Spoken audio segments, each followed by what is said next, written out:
Last video network technologies का हम लोगों ने लिया था आज से 2 दिन पहले और एक इंपॉर्टेंट ट्रेंड भी मार्क किया था। आपको नजर आएगा कि वो ट्रेंड पर स्टॉक आपका साइडवेज चला है क्योंकि यहाँ पर इंपॉर्टेंट वेजिस पैटर्न था और वेजिस पैटर्न को साइडवेज तोड़ेगा यहाँ पे, ठीक है, कंसोलिडेट करेगा। एग्जैक्टली वही चीज यहाँ पर हुई है नेटवर्क टेक्नोलॉजीज में।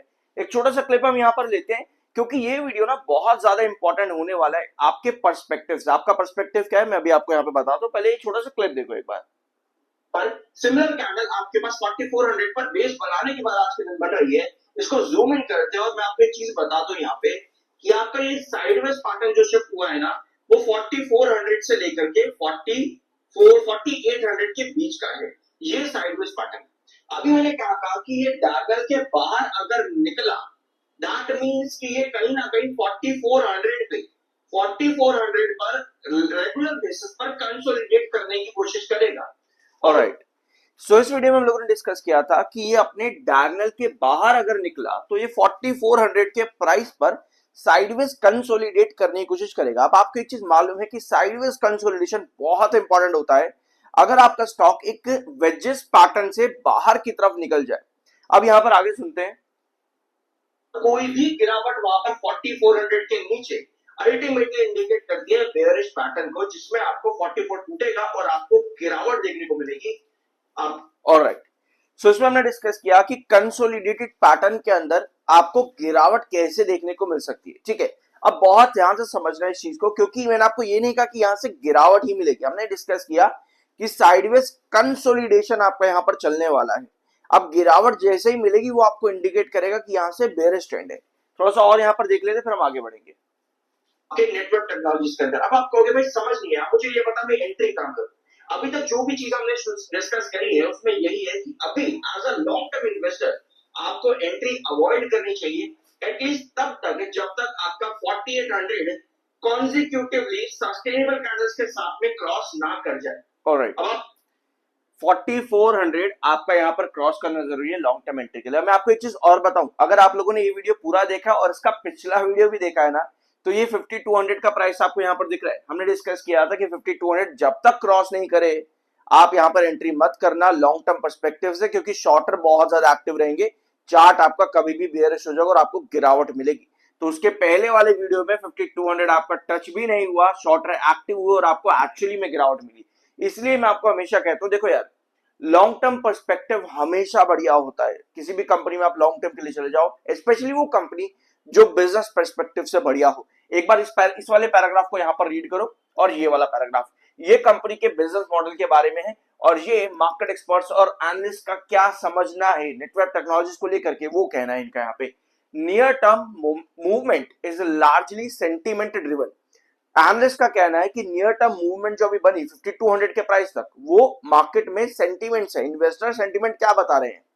ठीक है, लॉन्ग टर्म आउटलुक जो है वो डिपेंड करेगा कंपनी के फ्रेश कैपिटल जो कंपनी अभी डिप्लॉय करेगी उसके साथ में कंपनी का ग्रोथ किस तरह से आएगा, अर्निंग ग्रोथ, वो डिसाइड करेगा कि लॉन्ग टर्म में कैसा काम होगा। ठीक है, अभी हमने क्या कहा कि लॉन्ग टर्म बढ़िया है लेकिन बिजनेस कंपनी का अप्रोच होना चाहिए उस तरीके का, क्योंकि अगर बिजनेस काम नहीं करेगा लॉन्ग टर्म बढ़िया नहीं है भाई। एंट्रीज हमने कहा अवॉइड करी 5200 पर जब तक क्रॉस नहीं करता। अभी हमको एंट्री कहा करनी चाहिए 4400 पे। 4000 कितना था आपका, एक बार वापस से आते हैं यहाँ पे 4400। ठीक है, ये वाला प्राइस आपका, ये वाला ट्रेंड 4400 आपका जब तक क्रॉस, जब तक सस्टेन कर रहा है कंसोलिडेशन, आपको वेट करना चाहिए। जब तक 4800 आपका क्रॉस ना करे आपको लॉन्ग टर्म एंट्रीज अभी अवॉइड करनी चाहिए। अब ये सारी चीजें जो यहाँ पर हैं, एनालिस्ट का यही मानना है कि कंपनी की जो अर्निंग ग्रोथ है वो किस तरीके से आगे फ्लो करेगी फ्रेश कैपिटल इन्फ्यूजन के बाद में, वो डिसाइड करेगा कि कंपनी में लॉन्ग टर्म क्या ग्रेड बनने वाला है, आगे जाकर कि क्या टारगेट बनेंगे। ऑलराइट, अब इसी चीज को हम यहाँ पर आज के इस वीडियो में समझते हैं। और मैं आपको एक चीज और बता दूं, अगर आप लोग पहली बार आए हो तो सब्सक्राइब कर देना। आई एम NISM सर्टिफाइड, आप किसी आलतू फालतू चैनल के ऊपर नहीं आए हो। ठीक है, जून का क्वार्टर कंपनी कैसा दे सकती है, आपको एक चीज पिछली वीडियो में हम लोगों ने डिस्कस करी थी, कंपनी जून में इन कंपैरिजन विद मार्च कम देखने को मिलती है। बट आप एक चीज कहोगे अभी यहाँ पर कि भाई हम जो कंपनी के नंबर होते हैं ना वो एनुअल बेसिस पर देखे जाते हैं। बिल्कुल सही बात है, हम एनुअल बेसिस पर ही देखेंगे। हमें एक चीज समझ में आ चुकी है कि जून का क्वार्टर जो अभी आएगा वो मार्च के कंपैरिजन में नंबर कम ही होगा, लेकिन हमें ग्रोथ कितना चाहिए, 87%। पिछला क्वार्टर जो भी ग्रोथ देकर के जाता है वो आपको एक हिंट देता है कि आने वाले क्वार्टर में कितना ग्रोथ होना चाहिए। तो भैया 87% ऑफ 301 कितना हो जाता है? अगर आप 100% लोगे 301 का तो 602 करोड़ निकलेगा, 602 निकलेगा ना। तो हमको एक चीज तो पता है कि भैया कंपनी वीक नंबर देती है, मार्च के कंपैरिजन में लगभग 100-125 करोड़ नीचे ही रहता है। तो अगर हम 100% भी लेकर के चले तब भी कंपनी 600 करोड़ का रिवेन्यू दे रही है, तो वो कितना होगा? 174 करोड़ कम ही है, बट ग्रोथ जो है वो आपका 100% हो जाएगा और यहां से कंपैरिजन में आपका ग्रोथ बढ़ेगा। तो ये चीज पॉजिटिव एक हो सकती है कि कंपनी अपना ग्रोथ यहां पर बढ़ाए ताकि फंडामेंटल हेल्थ भी कंपनी की बढ़े, और जो भी ग्रोथ की बात करी आपके एनालिस्ट ने वो भी यहां पर पॉजिटिव हो ताकि लॉन्ग टर्म ट्रेजेक्ट्री आपकी अच्छी रहे। ये चीज यहां पर जरूरत रहेगी इस चीज की कंपनी के रिवेन्यूज में। सिमिलरली कंपनी को प्रॉफिट्स में 66% का ग्रोथ चाहिए, पिछले साल जो कंपनी ने प्रॉफिट दिया था उसमें। तो 42 करोड़ का 66% कितना होता है, इसको आप कैलकुलेट करना, और उतना कंपनी को जो है प्रॉफिट चाहिए। वो लगभग निकलेगा आपका 21, और इसका 10% कितना हो जाएगा? 21 और 10 अराउंड 4 करोड़ और 2 करोड़, कितना? 4 और 2, 4 2 16, 4 2 6 और एक 7, 7 और 21, 28 करोड़। 28 करोड़ मतलब कि 50 और 70 करोड़, 70 करोड़ का कंपनी को प्रॉफिट चाहिए यहाँ पे, 70 करोड़ का, ताकि कंपनी एटलीस्ट 66% का ग्रोथ प्रोवाइड कर दे। तो अगर इतना कंपनी दे देती है, वैसे मैंने रफ कैलकुलेट करा, आप पूरा अच्छी तरीके से कैलकुलेट इसको कर लेना, मैंने बहुत रफली किया है यहाँ पे, ठीक है। अगर कंपनी इतना ग्रोथ दे देती है दैट मींस कि कंपनी क्या कर रही है? पॉजिटिव ग्रोथ दे रही है। यहां पर भी पॉजिटिव सेंटिमेंट कंपनी के नंबर्स पर क्रिएट होता है। अब आते हैं टेक्निकल्स पर। 60.5 पर आपका एमएफआई है, 46.4 पर आपका आरएसआई है, और ये है नेटवेब टेक्नोलॉजीज का चार्ट पैटर्न। क्या दिखा आप लोगों को? लास्ट वीडियो हम लोगों ने इस वाली कैंडल पर छोड़ा था आपका, उसके बाद में 3 कैंडल आपका साइडवेज चला, 4400 का ये आपका इंपॉर्टेंट बेस था। साइडवेज चलने के बाद में 4400 के प्राइस के पास ही स्टॉक क्या कर रहा है? साइडवेज पर बेस बना करके चल रहा है, कंसोलिडेट कर रहा है। एग्जैक्टली वही चीज की हमने डिस्कस करी थी कि डायगोनल के बाहर निकला तो भैया ये कंसोलिडेट करने की कोशिश करेगा साइडवेज में। तो इस समय 4400 का प्राइस बहुत ज्यादा इंपॉर्टेंट है नेटवेब टेक्नोलॉजीज में। यहां पर हमको बहुत ज्यादा स्टेबिलिटी चाहिए होगी और इस डायगोनल के ऊपर वापस से आना पड़ेगा कुछ इस तरीके से। अगर ये आ रहा है तो अल्टीमेटली ये चार्ट आपका, जो कि ऑलरेडी लॉन्ग टर्म के अंदर वेजिस पैटर्न बना के बैठा हुआ है, ये बुलिश है।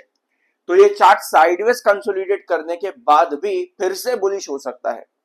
अगर यहां से साइडवेज 4400 का बेस बना करके कोई भी कॉन्जिक्यूटिव कैंडल डायगोनल की तरफ वापस टच करे और 4800 के आसपास जाए तो उस सिचुएशन पे वापस से लॉन्ग टर्म चार्ट बुलिश है।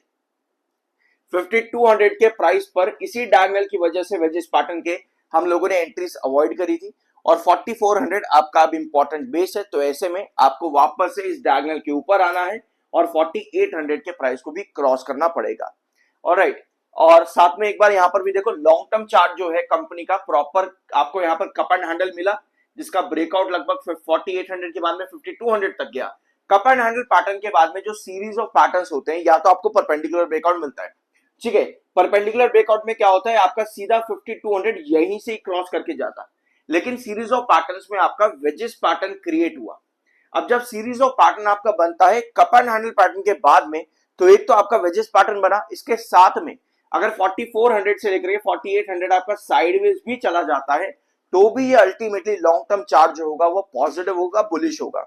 यानी अल्टीमेटली सभी सिचुएशन में सीरीज ऑफ पैटर्न्स के अंदर भी, डायगोनल पैटर्न के अंदर भी, वेजेस पैटर्न के अंदर भी 4400 के अकॉर्डिंग भी आपका सबसे इंपॉर्टेंट साइडवेज के बाद भी 4400 ही सबसे इंपॉर्टेंट बेस लाइन है। इसके अलावा और कुछ भी इंपॉर्टेंट आपके लिए नहीं है नेटवेब टेक्नोलॉजीज के चार्ट पर।